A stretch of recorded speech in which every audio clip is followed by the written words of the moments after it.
Hi, I'm David Rowan, an astrologer and a teacher of astrology and esoteric studies, and this is just a short video clip talking about the symbols of love through astrology.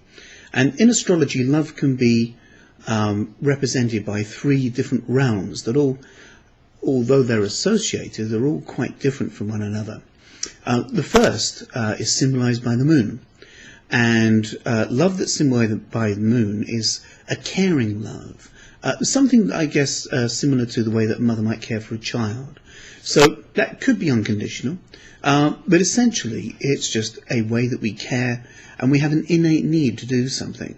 So during our childhood, when we were cared for, when we were really small, the kind of conditions and experiences that we had begin to form our sense of what is at home, what is natural and right and just kind of seems ordinary for us. So later on in life we'll have an emotional need to recreate those circumstances. So some of our innate drives and some of the things that steer and direct our unconscious decisions could well be symbolized and stem from the moon and those early formative years. Romantic love. So often people look and yearn for unconditional romantic love, but in astrology, romantic love isn't unconditional. There are conditions to it. If somebody is rude, if somebody is aggressive, if somebody is mean-spirited or constantly criticizing, quite often, depending on what a person's looking for in love, that can diminish love.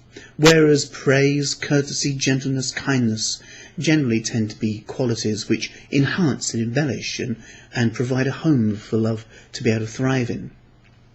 So the condition of Venus in an astrological chart gives us a bit of information about not just a person's love life and romantic life, but what they love doing, and what kind of things they can do to bring a more spirit of lovingness and delight and flair and grace and beauty, harmony into our world.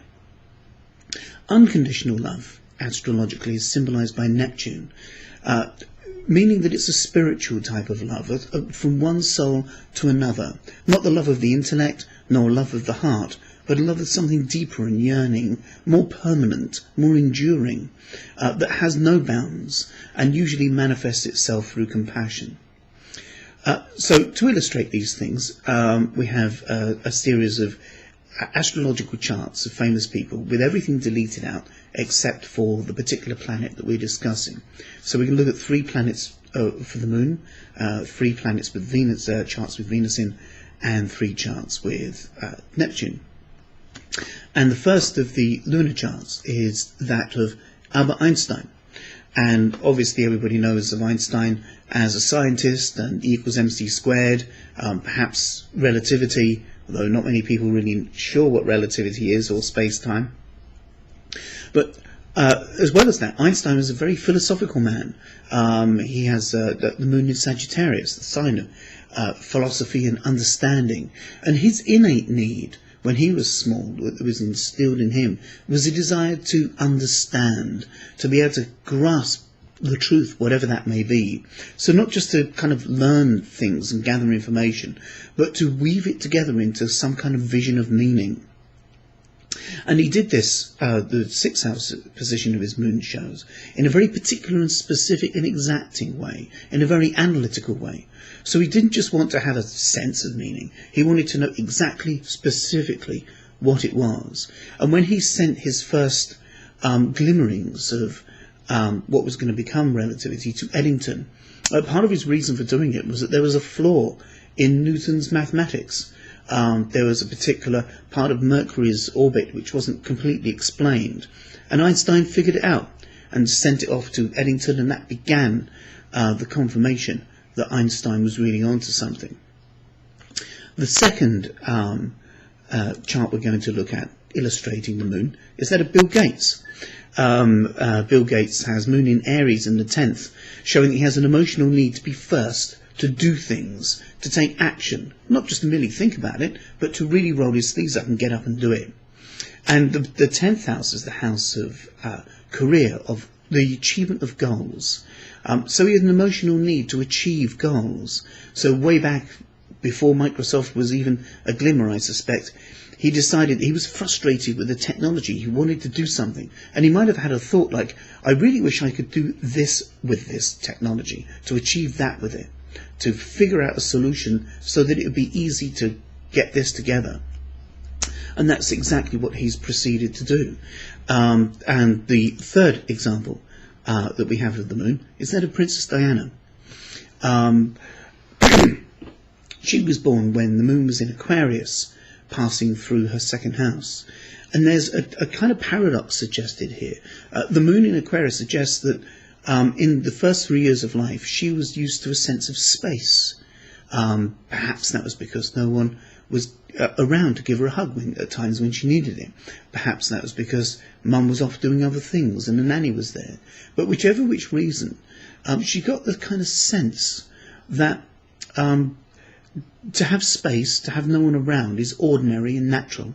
And as an adult, she grew up with an emotional need for space and freedom. Now, when a human being has an emotional need for space and freedom from a formative age, when they're an adult, later in life, of course, they might have a conscious yearning for closeness and relationship. So how can a human being have a close relationship and yet at the same time attend to their unconscious and emotional need for space and freedom? Perhaps they're attracted to people who don't quite get pinned down themselves. Maybe they're distant in some way, intellectually distant, emotionally distant, or they could even live around the other side of the planet. So people with moon in Aquarius do not suit living in a small terrace 2 up, 2 down, because they literally feel boxed in. They're much better off in the large house where he's in the east wing, she's in the west wing, and someone has to fight over who has the key to the adjoining door, I guess. But the other part of this paradox is she has moon in the second house, an emotional need for stability, for endurance, to just kind of know that tomorrow is going to be the same, tomorrow is going to be all right. So loyalty is a very, very important thing for this person, which I kind of guess leads nicely on to the first of the charts looking at romantic love. And we've just found that Diana had an emotional need for loyalty and ownership and territory, to be able to rely on something from a very early age. She also has Venus in Taurus, which suggests that she has a love of stability, a love of loyalty, and she needs those qualities in her romantic life. If you're with her, she needs to know that you're with her and that she has you. So ownership, territory, could possibly, possessiveness could play a bit of a role. Venus in the fifth suggests that she wants to have flair, to illuminate, to radiate and display her love. She wants a hero, a great love, a king of love, quite literally. So she got her king. But her king also had other things going on in his chart. And if we look at the Venus of Prince Charles, we find Venus in an air sign. Now, Diana's moon in an air sign meant she had an emotional need for space and to move around. Both Aquarius and Libra in astrology are called air signs, and air circulates. Air doesn't like being boxed in, it needs freedom to move. So although Diana had an emotional need for freedom to move, that wasn't her romantic style, but it's Prince Charles's romantic style. He needs to freely move romantically. And obviously, with Venus and Libra, he had a love of beauty. He's beguiled and be captured by the look of things. Not necessarily how things are, but by the look of things. But his Venus is in the fourth house, which, I don't know if you remember much about Charles's childhood and his history, but there was a time when he was the world's most eligible bachelor, and models used to throw themselves at him on the beach and things like this. I know you wouldn't think it now, but he'd be windsurfing heroic Charles. But all the while that was happening, the Venus in the fourth suggests that his own sense of his own beauty, his own attractiveness, and possibly value, was somehow suppressed or contained or held down. And it wouldn't be until he gets into the second half of his life that his appreciation for his own loving qualities would eventually emerge. So there's a suggestion there then that love for him would come later in life rather than earlier. And the final example of the trio of Venuses is Audrey Hepburn, considered by many to be literally the embodiment of grace and style. And she has Venus in Aries. So whereas Bill Gates embodied and lived out his emotional need for success, she literally embodies beauty and expresses it. And it's in the first house. Aries is natural house. So she definitely and absolutely embodied a sense of style and grace. But there's another side to Aries as well, and that is danger and thrill. And Venus in Aries suggests that she has a love of danger and a love of thrill. And while a lot of people know, obviously, that she was a very iconic actress and kind of icon, not many people are aware that during World War II, she was involved in the resistance movement, and that takes a great deal of courage. And that leads nicely onto the next trio, that of Neptune, unconditional love and compassion. And Audrey Hepburn has Neptune in Leo in the 6th house. Whereas Einstein meticulously researched the truth, Audrey Hepburn meticulously lived out her compassion through heroism and in Leo. And so she literally was a light of heroism, taking great risks in a time of danger. The second example of unconditional love is that of Bob Geldof. He has Neptune in Libra. So although a lot of people think of Live Aid and Live Aid as a charity, its actual thrust in behind the scenes isn't for charity at all, it's for justice. Trying to get trade negotiations renegotiated so that the dominant countries aren't squashing, the developing ones, and to give everyone a chance to thrive on their own. And that's really what the Libra suggests, that in the 9th house of international affairs. So he's trying not just to get justice for his own homeland, but also for other countries around the world. And I think that Bob Geldof kind of lives out that part of his chart exceptionally well. And finally, if we look at unconditional love and love for the soul, a person who not just extols, infinite compassion, but goes around the world telling people about infinite compassion for all sentient beings, and that's the Dalai Lama. And he has Neptune in Virgo. Again, it's been expressed through a constant sense of improvement and development, and he sees himself as a work in progress. He's constantly learning. He's not a young man, but he's still working on himself and getting better at his religion and his theology. And Neptune in the 12th house is in its own natural house, and he literally wants to spread infinite compassion around the globe to everybody, in fact to all sentient beings.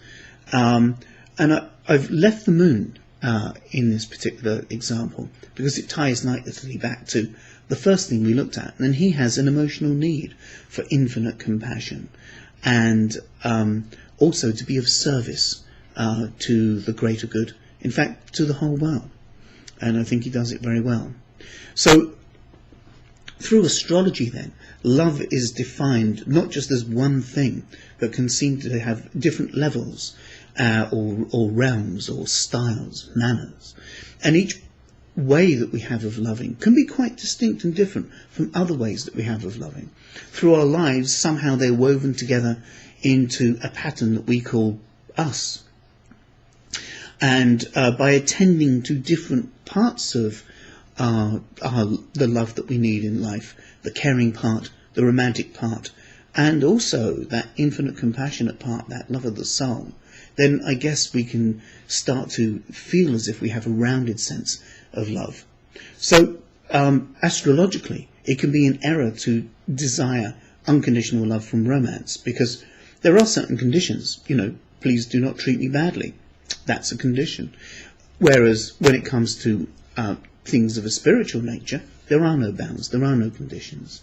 All souls love all souls. They might not like the internet, they might not enjoy what people do, they might not like all the music that everybody listens to, but that doesn't detract from the essence of the heart of people. So I hope this has been illuminating and interesting, and watch out for the next ones in the short series of the symbols of astrology. Thank you very much for your time.